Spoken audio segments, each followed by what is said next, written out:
Pemirsa, salah satu negara di Asia yang dinilai cukup berhasil dalam menanggulangi pandemi COVID-19 adalah Vietnam.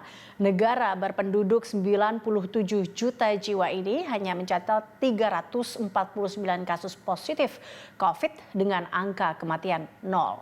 Saat ini kehidupan warga di dua kota yang paling berisiko, yakni Ho Chi Minh dan Hanoi, sudah mulai normal, di mana sejumlah tempat wisata dan pusat perbelanjaan telah dibuka kembali. Sebenarnya seperti apa kondisi di sana dan bagaimana mereka menangani pandemi COVID-19 hingga berhasil mengunci penularan virus corona ini?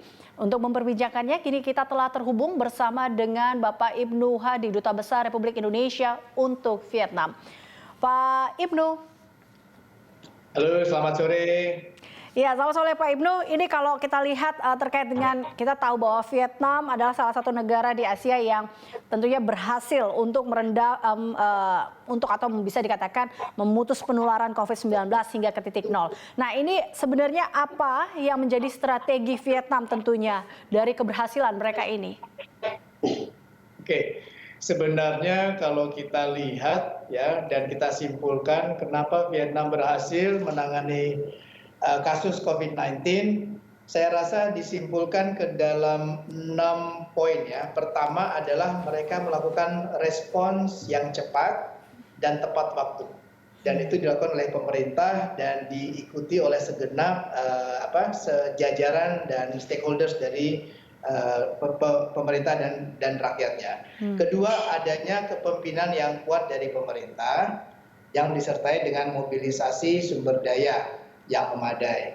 Jadi di sini adalah sistem sentralistis, komunis, sosialis, di mana memang sistem komando begitu ditetapkan oleh pemerintah di atas langsung menyebar ke bawah dengan cepat dan seluruh jajaran harus mengikuti tanpa ada argumentasi. Ketiga, adanya komunikasi yang memang cepat dan tanggap dan cukup komprehensif. Jadi pasien itu kan hingga saat ini ada jumlahnya 349 tadi disebutkan. Itu pasien nomor 1 sampai dengan nomor 349. Kalau kita cek di websitenya, itu kita bisa dapatkan. Ya, kita bisa dapatkan informasinya. Pasien nomor 1 itu dia dulunya dia ada di mana saja, dia masuknya dapat virusnya di mana saja sampai dia sembuh. Jadi pergerakan dia itu bisa dipantau sampai dengan pasien nomor 349. Itu kita bisa dapatkan informasi itu secara mudah. Berikutnya adalah investasi kasus dan kontak tracing yang tadi saya sebutkan ya, itu dilakukan secara menyeluruh dan tepat waktu, kemudian dilanjutkan dengan sistem karantina dan sistem isolasi, yaitu dengan adanya lockdown yang tadi sudah disebutkan selama 3 minggu secara penuh.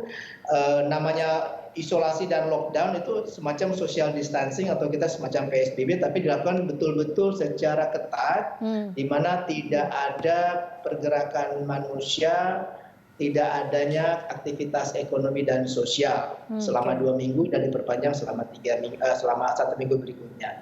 Dan tentunya juga penerapan karantina dan isolasi yang dilakukan secara menyeluruh dengan panduan dari Kementerian Kesehatan. Saya rasa itu sih langkah-langkahnya yang dilakukan oleh Vietnam. Basically sama ya dengan dilakukan oleh Indonesia.